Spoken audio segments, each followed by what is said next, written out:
Paisley Hunt never imagined that her first night as a married woman would be so quiet. There she was, dressed in a silk nightgown that cost more than her family spent in 3 months, sitting on the edge of a matrimonial bed that seemed larger than her childhood bedroom.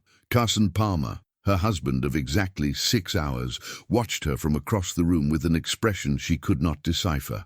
He had married a complete stranger for convenience. She had married to save her family from total ruin. Neither of them expected the night to reveal a secret that would change everything between them. "You are afraid," Carson said, not as a question, but as a statement. His deep voice echoed through the minimalist room, breaking the heavy silence that had settled since they crossed the threshold. Paisley raised her gaze, meeting those brown eyes that had intimidated her since their first encounter at the formal dinner at the Andersons' house 3 months ago. "Not exactly afraid," she replied, trying to sound braver than she felt. "Just aware of the situation." What a strange situation, she thought. Marrying a man she barely knew, agreeing to share not just a surname, but an entire lifetime with someone whose smile she had never seen. Carson was handsome. That was undeniable. Tall, broad shoulders, dark hair, always impeccably styled. Suits that cost more than her family owed the bank. But beauty did not mean kindness, and wealth did not guarantee happiness. "Situation," he repeated, as if testing the taste of the word. "That is an interesting way to describe a marriage." Paisley felt heat rise up her neck. "Well, it is not like it is a common marriage, is it?" Carson approached slowly, stopping a few meters from her. For the first time since they had met, she noticed a vulnerability in his eyes that he tried to hide behind the mask of a ruthless businessman. "You are right. It is not." The silence settled again, but this time charged with a different tension. Paisley could hear her own heartbeat, too fast, too loud. Her mother, Victoria, had given her instructions about the wedding night with embarrassment poorly disguised as practicality. Her father had simply muttered something about fulfilling your duties as a wife, but no one had told her how to deal with the fact that her husband seemed as lost as she was. "Paisley," Carson said, and for the first time she heard her name pronounced with a softness she did not know. "May I ask a personal question?" She almost laughed at the irony. "Considering we are married, I imagine all questions will be personal from now on." An almost imperceptible smile touched his lips. Has there ever been anyone important in your life?" The question caught her off guard. Paisley felt her face burn. "Important how?" "Someone you have loved, someone with whom you have shared intimacy." Her embarrassment must have been obvious because Carson immediately stepped back. "Sorry, I should not have asked. It is not my business." "No," Paisley said quickly. "No, it is fine. It is just that—" She took a deep breath, deciding on honesty. "There has never been anyone." "Never." Carson looked at her for a long moment, as if processing impossible information. "Never? My family is traditional. I was raised to be an exemplary wife, not to explore." The admission made her feel naive, old-fashioned. "I know it must seem strange these days." "Strange is not the word I would use." Paisley raised her eyes, surprised by his tone of voice. There was something different there, a reverence she had not expected. "What word would you use, then?" Carson sat in the armchair beside the bed, maintaining respectful distance. "Rare. Courageous, perhaps." "Courageous?" Paisley could not hide her surprise. "I see no courage in never having lived. There is courage in preserving something that is yours until you find the right person to share it with." "But I did not choose the right person," she said, the words coming out more bitter than intended. "I chose the man who can save my family." Carson tilted his head, studying her. "And does that make your choice less valid?" The question unsettled her. Paisley had prepared for many things that night, except for a philosophical conversation about her motivations. "I do not know." "Yes, you do," he said softly. "You sacrificed your own happiness for that of people you love. If that is not courage, I do not know what is." Unshed tears burned her eyes. No one had ever recognized her sacrifice as an act of bravery. To her family, it was just her duty. To herself, it seemed like disguised cowardice. "Carson," she said, her voice almost a whisper. "What happens now?" He stood and walked to the window, looking at the lights of Baltimore spread out below. "Now we learn about each other, without rush, without pressure. But the marriage, the expectations, damn the expectations," he said, turning to her with a determination that surprised her. "We have time, Paisley, time to truly get to know each other, to decide what we want from this situation." For the first time since she had awakened that morning as Paisley Hunt and would fall asleep as Paisley Palmer, she felt she could breathe. "Do you really mean that?" "Every word." Carson took a blanket from the closet and headed to the sofa in the corner of the room. "Sleep well, Paisley. Tomorrow we start again." As she watched him settle down, away from her, treating her with a respect that even she did not know she deserved, Paisley realized that perhaps she had married someone much more complex than she had imagined.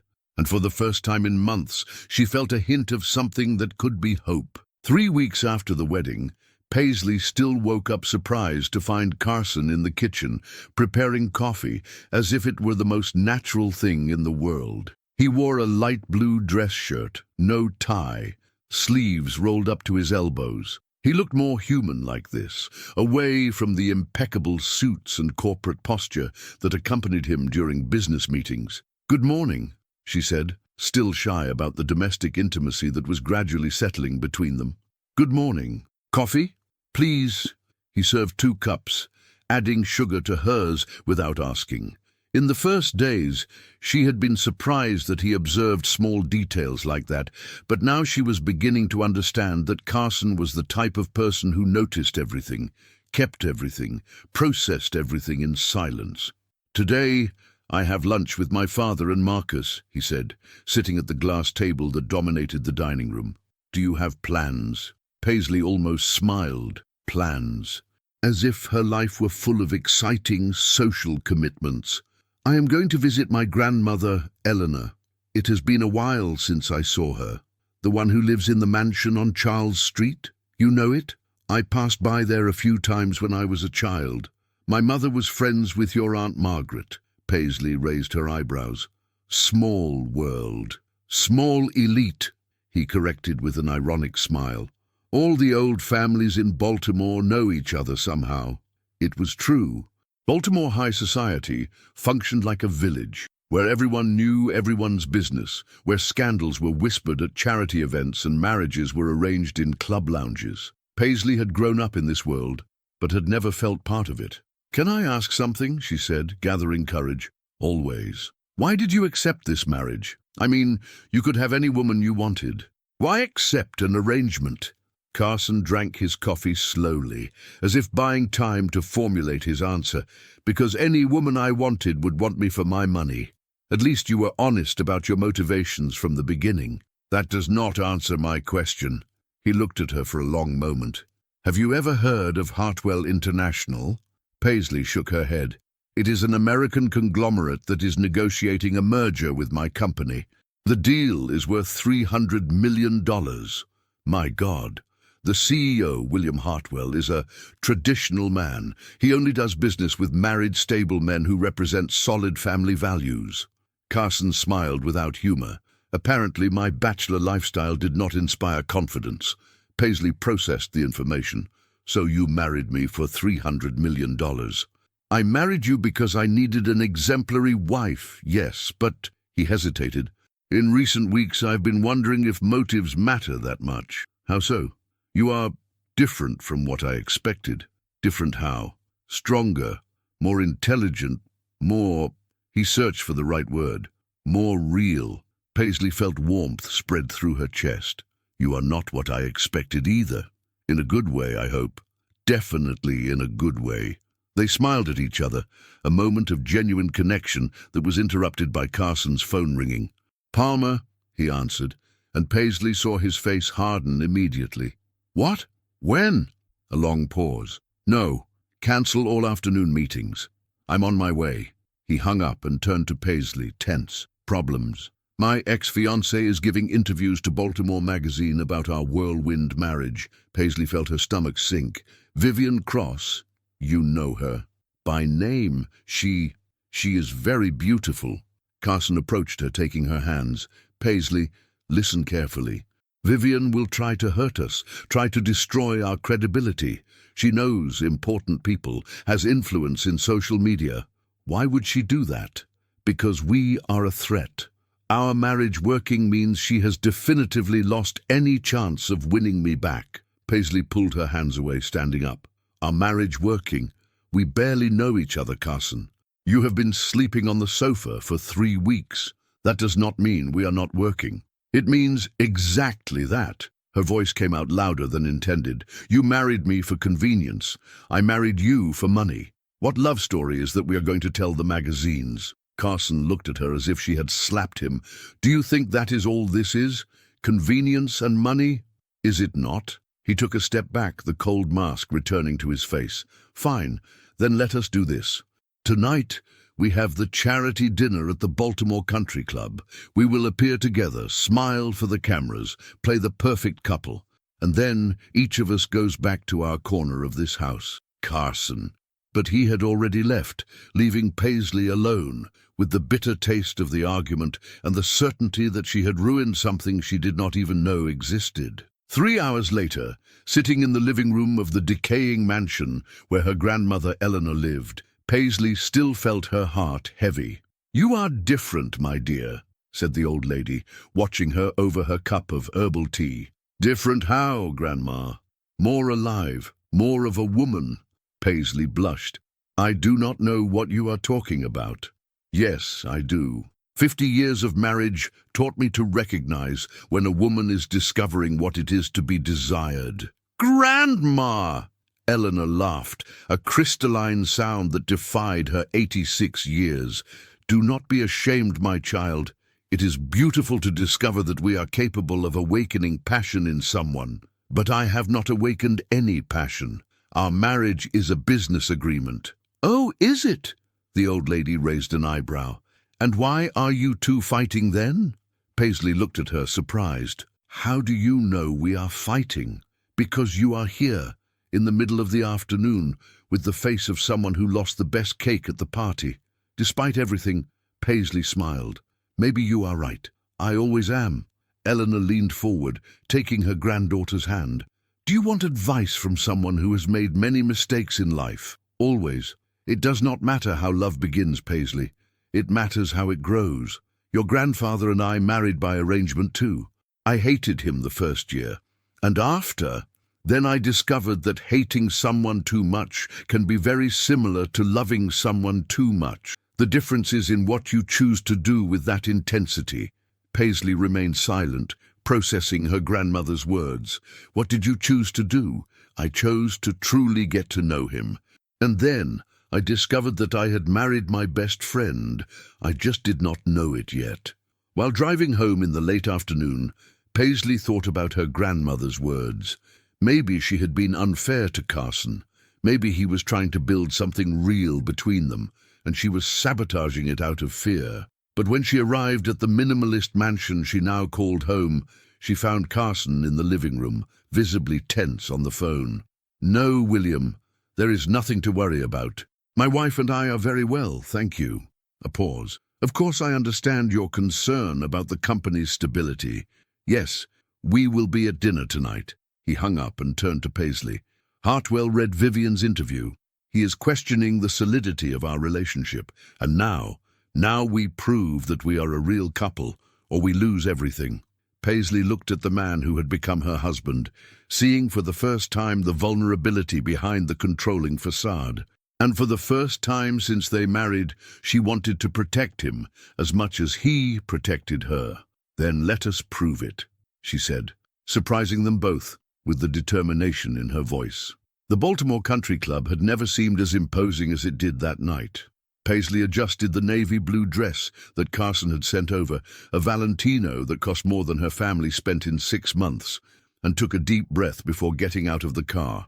Beside her, Carson offered his arm with the natural elegance of someone born for this type of event. Remember what we talked about? He murmured as they walked toward the entrance. We are a couple in love who met at the Andersons' dinner and married for true love, she recited like a memorized lesson. And if someone asks about our intimate relationship?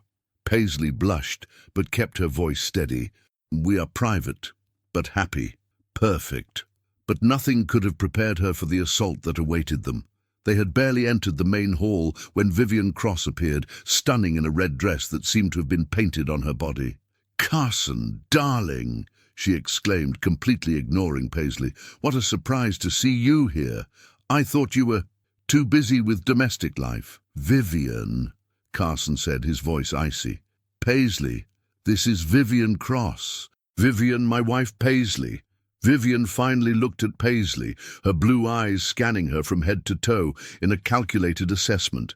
"Ah, yes, the Hunt girl. I heard your family is going through financial difficulties."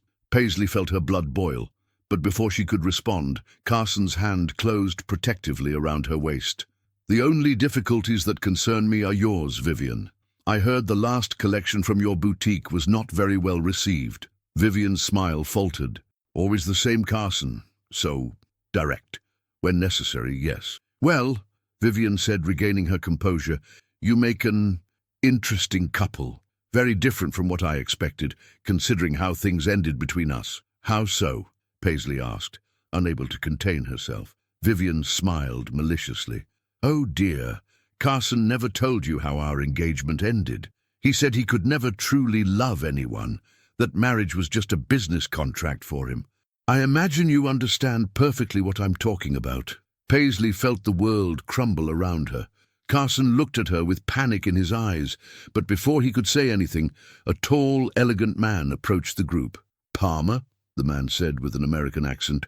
"William Hartwell, finally we meet in person." Carson straightened, instantly transforming into the ruthless executive. "Mr. Hartwell, what a pleasure to have you here in Baltimore." "The pleasure is mine. And this must be the famous wife." William turned to Paisley with a cordial smile, but she could see the evaluation in his eyes. "Mrs. Palmer, it is a pleasure to meet you." "The pleasure is mine, Mr. Hartwell," Paisley replied, forcing a smile. "You make a charming couple. It must be a true love story." "It is," Paisley said, surprising everyone, including herself. "Carson won me over completely." William smiled, but Paisley noticed that Vivian had moved closer, clearly interested in the conversation. "And how did you meet?" "Carson was always so reserved in matters of the heart." Paisley felt panic rise in her throat. This was her chance to prove they were a real couple, but Vivian's words still echoed in her mind. Carson could never truly love anyone. Marriage was just a business contract. She began, but the words refused to come out. That was when Carson surprised her. He turned to her, his dark eyes shining with an intensity she had never seen before. "Paisley taught me that there is a difference between knowing someone and really seeing someone," he said, his voice low and intimate. "I spent my whole life knowing people, doing business, building strategic relationships. But when I saw her for the first time, sitting at that dinner, so reserved, so elegant, I knew I wanted to see her for real." Paisley looked at him, astonished. There was something in his voice that did not seem like acting. "And what did you see?" William asked, clearly interested. Carson did not take his eyes off Paisley.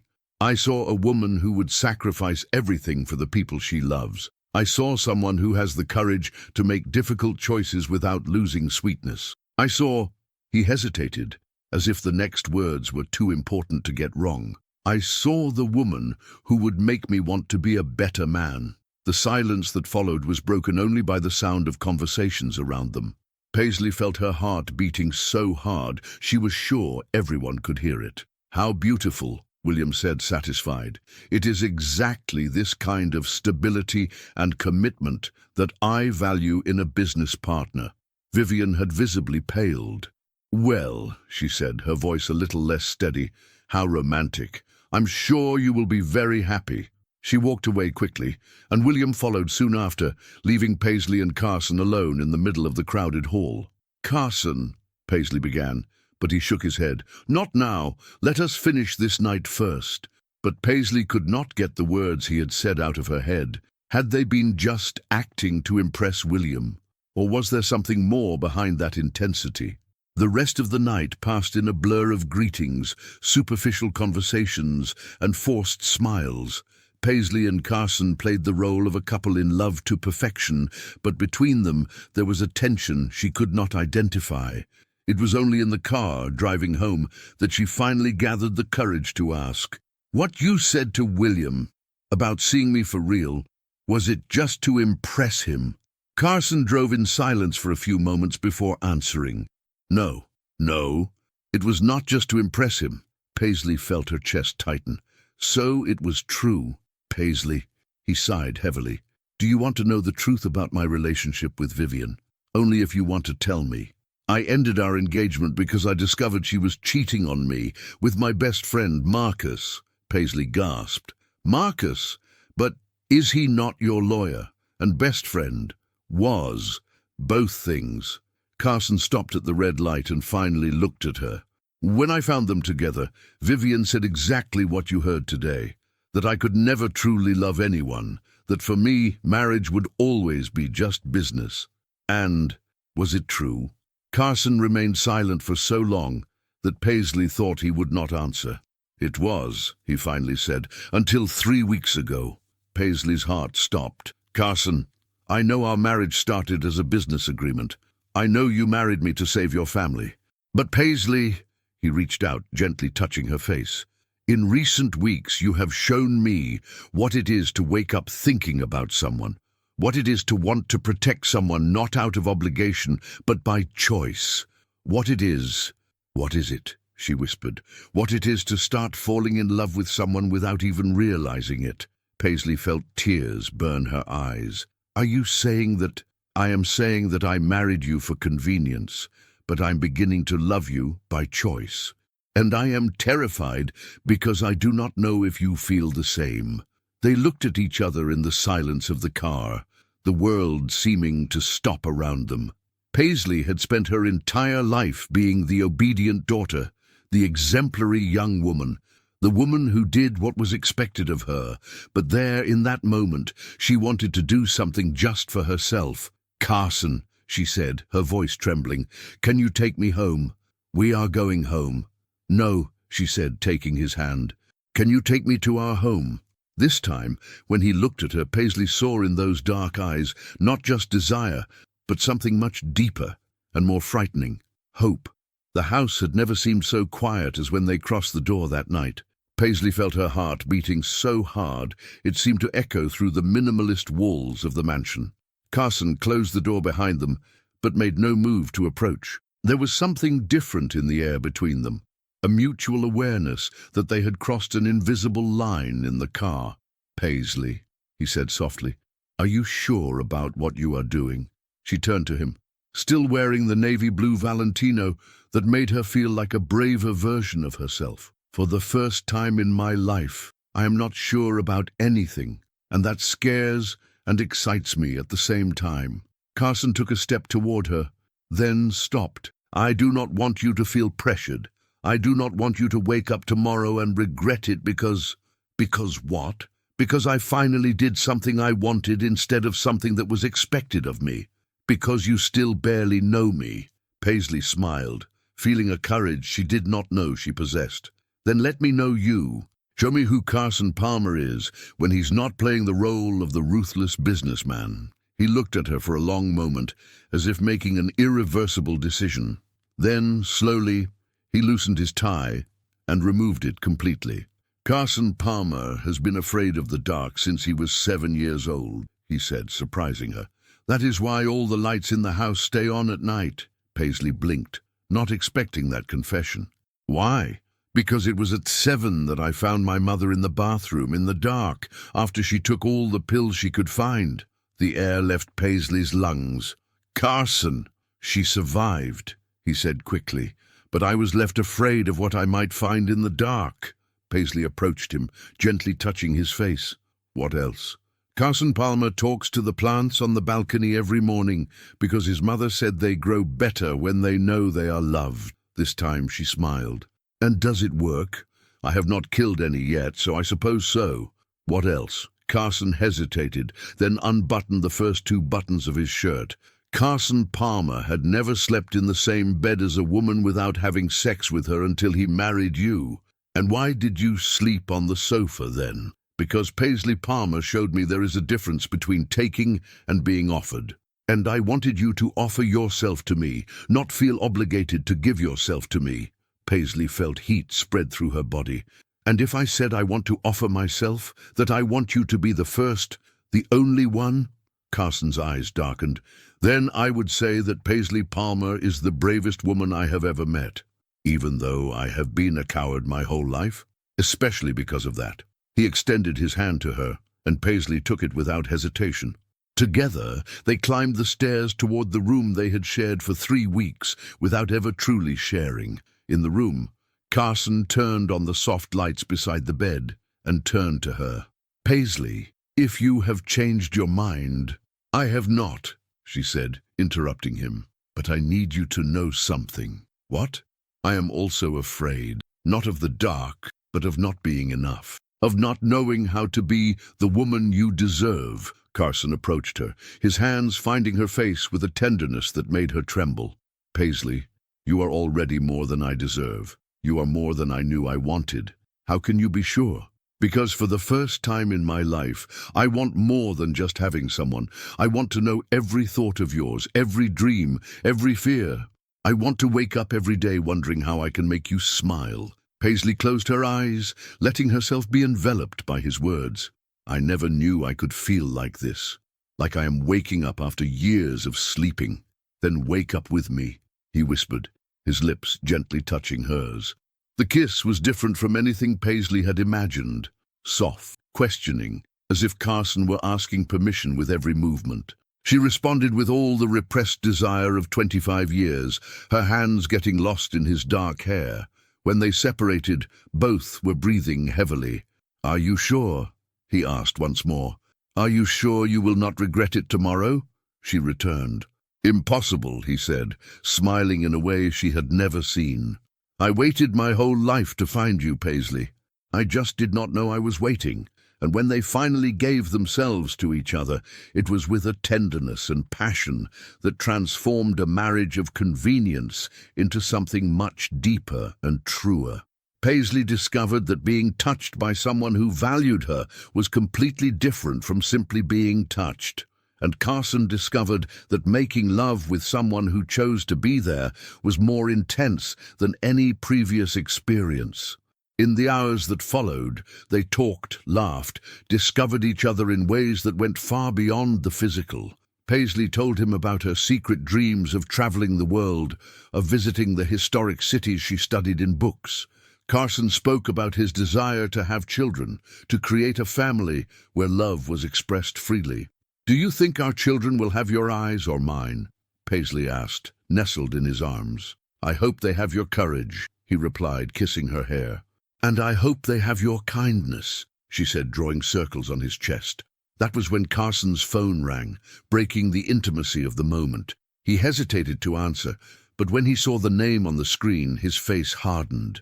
It is Marcus, he said to Paisley, your ex-best friend. The same, Carson answered with a cold voice. What do you want, Marcus? Paisley could not hear the other side of the conversation, but she saw Carson's face become increasingly tense. What do you mean, threatening? What kind of information? A long pause. That is a lie, and you know it. Another pause. No, I will not do that. You can tell whoever you want. He hung up and turned to Paisley, worried. What was that? She asked. Theodore Blackwood is trying to find information about our marriage. Marcus says he wants to prove it was a commercial arrangement to destroy my credibility with American investors. Paisley felt her blood freeze. And if he succeeds, I lose the contract with Hartwell. My company goes bankrupt and— Carson hesitated. And what? And your family does not receive the money I promised to pay off the debts. Paisley sat up in bed, pulling the sheet to cover her body. Reality returned like a bucket of cold water. So what do we do now? Now, we prove that our marriage is real, in every possible way. How? Carson looked at her with a mixture of determination and tenderness. By being happy, Paisley. By being so obviously in love that no one will be able to question the authenticity of what we have. But what if we cannot convince everyone? Then at least we will have tried. And we will have this, he said, gesturing between them, whatever this becomes. Paisley looked at the man who had become her husband, and for the first time since they married, she did not think about duty, obligation, or convenience. She thought only about how much she wanted this to work. Carson, yes, I think I am falling in love with you too. The smile that lit up his face was worth all the uncertainties in the world. Then let us give these people a show they will never forget, he said, pulling her back into his arms. And for the first time since she had awakened as Paisley Palmer, she really felt married. 2 weeks after that night that changed everything between them, Paisley woke to the sound of raised voices coming from downstairs. Carson was no longer in bed. Lately, he had been waking up earlier to deal with the growing pressures of work. She put on a silk robe and went downstairs, finding Carson on the phone in the living room, visibly agitated. "No, Dad, you do not understand the gravity of the situation," he was saying. "If this information leaks now—" Paisley stopped at the top of the stairs, not wanting to interrupt, but worried about the tone of despair in her husband's voice. "It does not matter how you found out. What matters is that I need time to resolve this." A pause. "Of course, Paisley knows. She is my wife." She went down the rest of the stairs, and Carson saw her approaching. Their eyes met, and she saw in them an anguish that made her run to him. "Dad, I need to hang up. We will talk later." He put away his phone and turned to Paisley. "Good morning, love. What is happening? You look worried." Carson sighed, pulling her to the sofa. "Theodore got information about our families. He knows about your parents' debts, knows about the amount I transferred to your father's account." Paisley felt the world spin. How did he get that information? Money buys many things, including people willing to search through bank records. What does this mean for us? It means that if he makes this public, everyone will know that our marriage was a financial agreement. Hartwell will cancel the contract, my reputation in the market will be destroyed, and my family will have to return money they do not have," Paisley completed, feeling nauseous. "It will not come to that. I will not let it. Carson, maybe it is time to admit the truth. Our marriage really did start as an agreement." "It started," he said, taking her hands. "But it is not that anymore, is it?" Paisley looked into his eyes, seeing all the vulnerability he tried to hide. "No, it is not anymore." "Then let us fight for this. For us." That was when the doorbell rang. Carson frowned. They were not expecting anyone so early. "I will answer," Paisley said, standing up. But when she opened the door, she found herself face to face with the last person she expected to see, Vivian Cross, accompanied by a man Paisley did not know. "Paisley, dear," Vivian said with a smile that did not reach her eyes. "I hope you do not mind the morning visit. This is Theodore Blackwood." Paisley's stomach dropped. Theodore was a man of average appearance, graying hair, but his eyes had a calculating coldness that made her instinctively step back. "Mr. Blackwood," she said, trying to maintain composure. "How can I help you?" "Actually, Mrs. Palmer, I came here to make a proposal that might interest both you and your husband." Carson appeared behind Paisley, immediately tense upon seeing the visitors. "Theodore! Vivian! What an unpleasant surprise." "Carson, always so charming," Vivian said. "Can we come in? We have an important conversation to have." Paisley looked at Carson, who reluctantly nodded. They headed to the living room, where they sat on opposite sides like generals preparing for battle. "I will get straight to the point," Theodore said, crossing his legs arrogantly. "I know your marriage was arranged. I have proof of the bank transfers, records of negotiations between the families, everything documented." "And what do you want with that?" Carson asked, his voice dangerously low. "I want you to withdraw from the competition for the Hartwell International contract. Announce that your company is no longer interested in the business.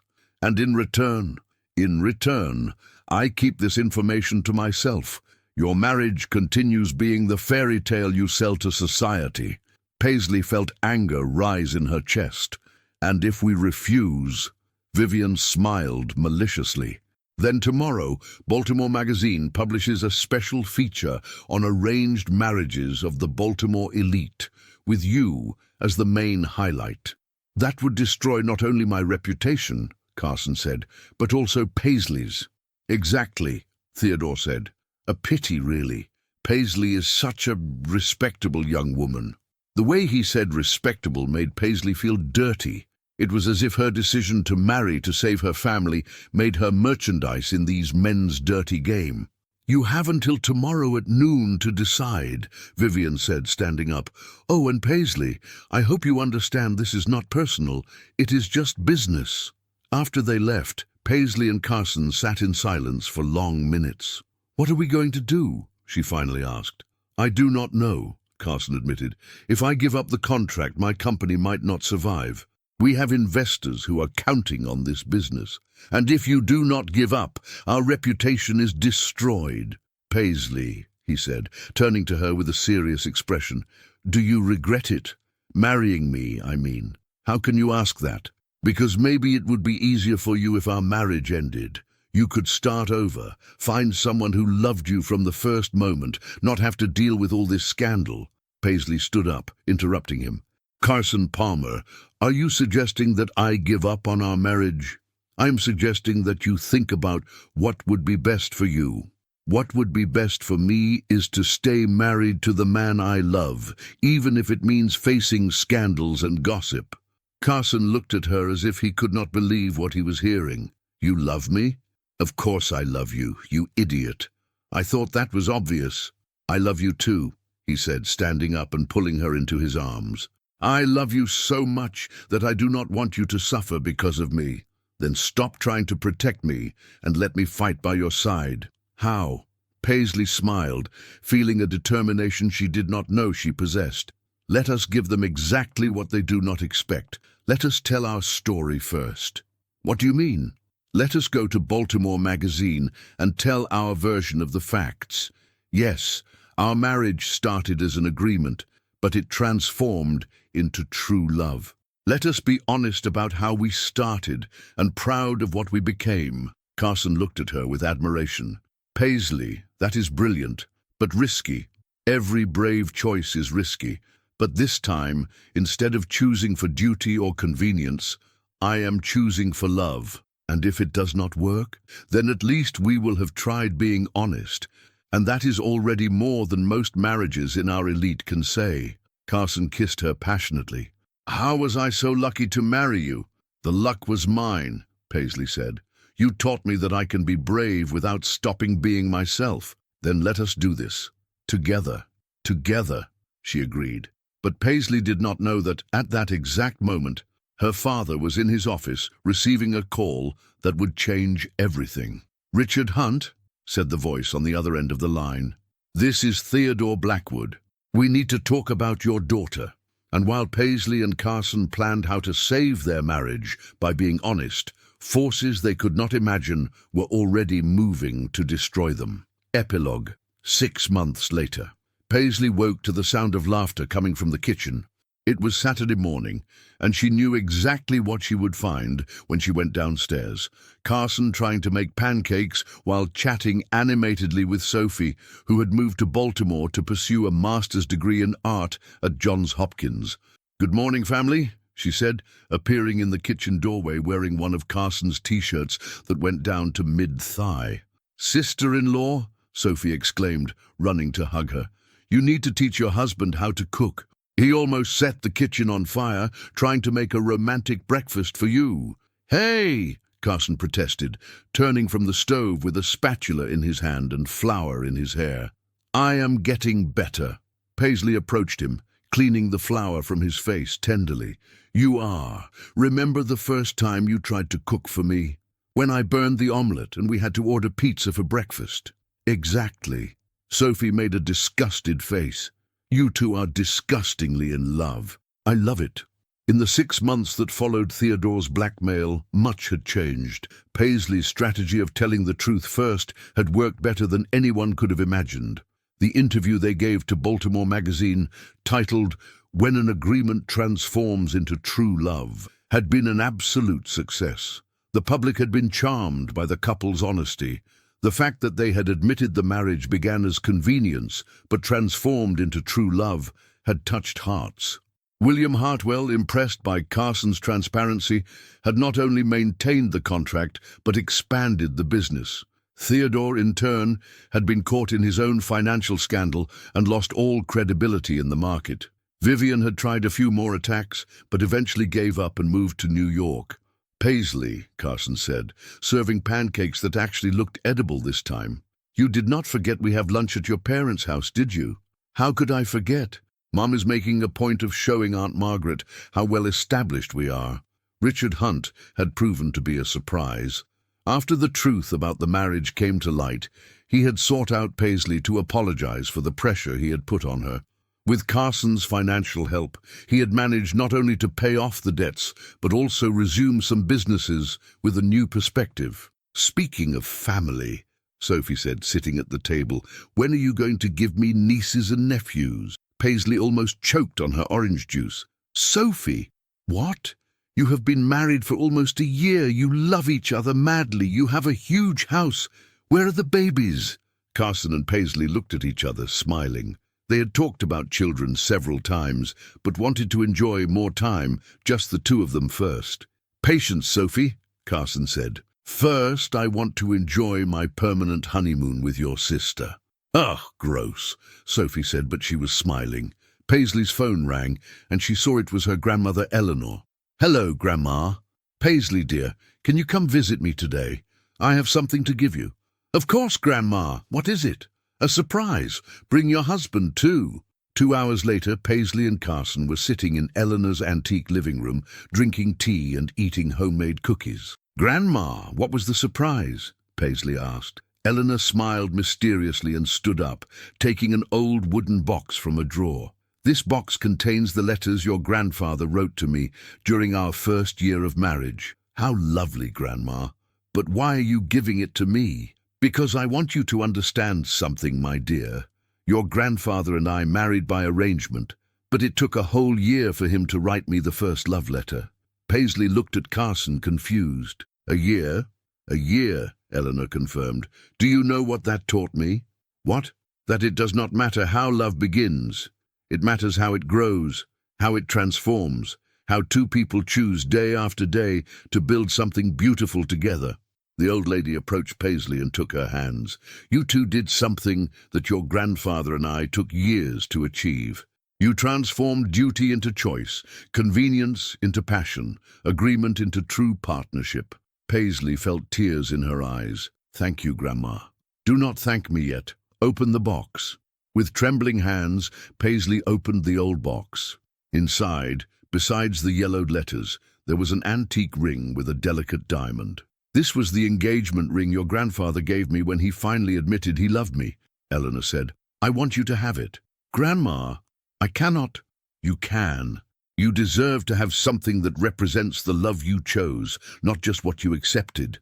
Carson stood up and, to Paisley's surprise, knelt beside her chair. "Paisley Palmer," he said, taking the ring from her trembling hands. "Will you marry me?" Paisley laughed through her tears. "Carson, we are already married. Will you marry me again? For love this time, not for convenience, but we already love each other. Will you marry me in a ceremony where I can look into your eyes and tell everyone that I am marrying my best friend, my partner, the woman who taught me what it is to truly love?" Paisley looked at the man kneeling before her, at her grandmother smiling through her own tears, at the ring that represented decades of true love. "Yes," she said without hesitation.